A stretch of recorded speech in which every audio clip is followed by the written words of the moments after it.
Hey, it's 12:12 where I am. Seems like a good time to come on and give a message that's coming through to me strongly today. The message is all about looking down from the crow's nest. I wrote about that in my book, The Crow's Nest. And the longer I'm in this, the more I understand what that meant. The crow's nest. What happens when we learn that everything... Hi, Darlene. Hi, Regan. Trying to see who else. Can't see. Oh, hi, Caleb. What happens when we finally grow up enough to realize, and when I say grown up, I mean grown up on a spiritual level, to realize that everything in our lives is purely experience. It might be I'm going to be a good girl and put in my microphone for you guys. You let me know which way you hear me better, so this really comes through clearly because it's important.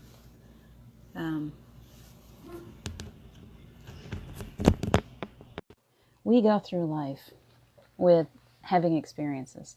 We watch the people that we love going through experiences, whether they be good or bad. And we judge those experiences. We decide what is good, what is bad, what we would rather skip, what we would rather jump past. So often we think that we can jump past experiences that we don't want to have. And what happens is when we jump past, or when we try to jump past those experiences, or when we downplay them, we're really missing the boat. That everything in life is purely an experience. Every relationship that you've had, every illness that you've had, every time you've lost someone in death, every time that you've been sick, every time that you've lost everything that you've owned, every time, whether it be it could be childbirth, it could be falling in love, it could be so many things, but all of these things that we experience in life, they are purely experience. You have to look at yourself as being a soul, as being so much greater than the human body. You are so much more expansive. And so this little lifetime that you're in right now is not nearly as important as you think it is. You need to stop thinking that this is all you've got, and that these experiences, we take them personally. We take them as if we're victims. We think, oh, God must be out to get us. What kind of God would make a child go through cancer? What kind of God would let that horrible disaster happen and so many people died? And what I want you to understand is that you are a piece of God, and that in this, all of it, the good, the bad, everything, it all is a part of the purpose and the plan for us being here. That we are all learning, that we are all growing on a spiritual level. Your soul loves to learn and to grow. And oftentimes it grows through the most painful experiences. I look at my children so often and I think, I wish that I could take them away from those experiences. I don't want them to go through pain. I don't want them to go through loss or illness or anything. And yet I know that to a certain degree, maybe I can help them through these things to make it not so heavy. Maybe they won't go through as much as long as I'm here to support them. But there are still experiences that are important for them to have on a soul level. And I cannot try to take any of you, them, anyone, away from those experiences. Because as much as I hate to see people hurt and go through pain, I realize that some of the greatest pains, the one greatest pain in my life, is what opened me up and changed me and helped me to transform into who I am today. So would I go back and not lose Steve to cancer? I can't. No, I would not.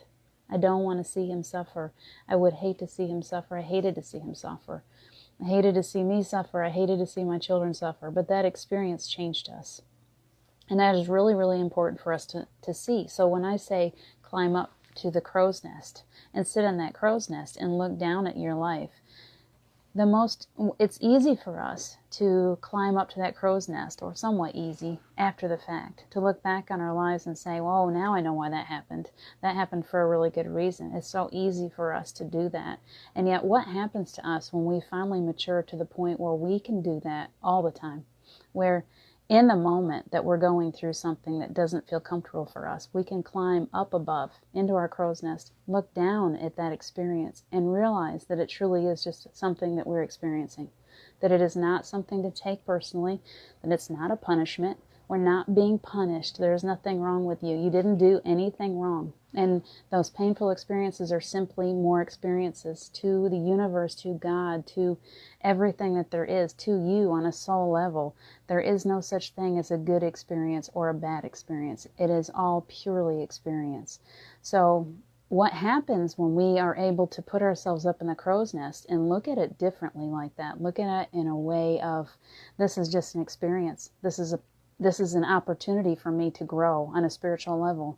Something changes. The biggest shift is that suddenly we don't need it anymore. We don't need those painful experiences. When we finally learn that lesson, when we learn that we are so much more expansive, that we are God, that we are the universe, that within us lies everything, all the answers that we need, all of the love that we need is within us.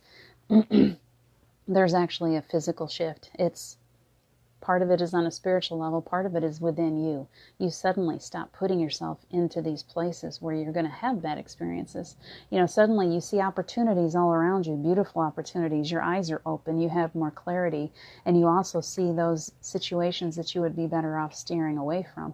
You begin to sense when a certain person is not good for you, or when a relationship is not good, when a place. How many times now, as you've grown spiritually, how many times do you go through a certain area of the globe, in the world, and you're like, ooh, the energy is so good for me here, it feels so good. But you might also go through a place and you're like, wow, it's horrible for me here. This doesn't feel right.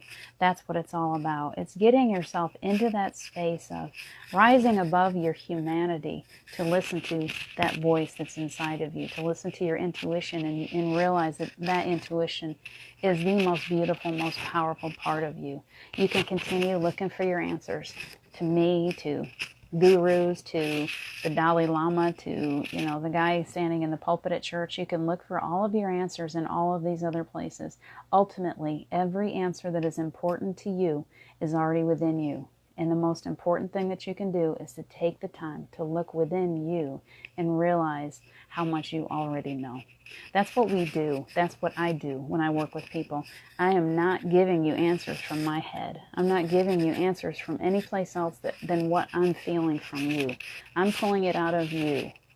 I'm very intuitive, and I am hearing your answers because you are giving me your answers. And through this connection that we have with each other, I'm able to hear your higher self. I'm able to communicate with that part of you that already knows your answers. That's what it's all about. So what happens when you rise above and you realize, guess what? I got that power. I got the power inside of me to know anything that I need to know. I can find perfect clarity if I just spend time by myself, if I look within. That's a really beautiful thing. And that isn't part of all of this that I'm trying to tell you. Is at the root of everything is you realizing that you are so much greater than you think that you are. And when you finally look in the mirror and realize that you are more than that person that's looking back out at you, that you are so much more than that, you're going to suddenly open up to all the gifts and all the abilities that you can possibly have. It's like, yeah, bring it. Just bring it. Because I know that I can handle it now. I can do this because I believe in myself. That's my message for you today. Don't be that puny little person that plays victim. No more victim mode. Don't make excuses. You are so much greater. And as you allow yourself to feel the power that is within you, there is going to be no stopping you. You're going to be like a superhero with a cape. You're going to go through this world and you're going to change things. You're going to change your own life and other people's lives right along with you. We all are so connected. As we're waking up to our own power, we are waking up each other and we are becoming something magnificent. That is my message for you guys today. Thank you so much for joining me, for letting me unload all that. Wait, Regan, tell me. I'll wait for you. What do you got? If you got a question or anything that you want to tell me, I can almost see. I'll take a look at it.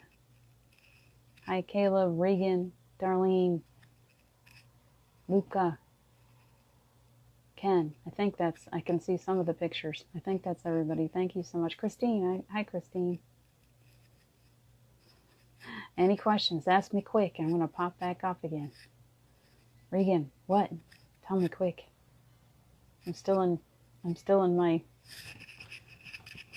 mode of answering questions. So if you ask me quick, I'm holding. 3 words. Oh, you want 3 words? Okay. My words were bigger.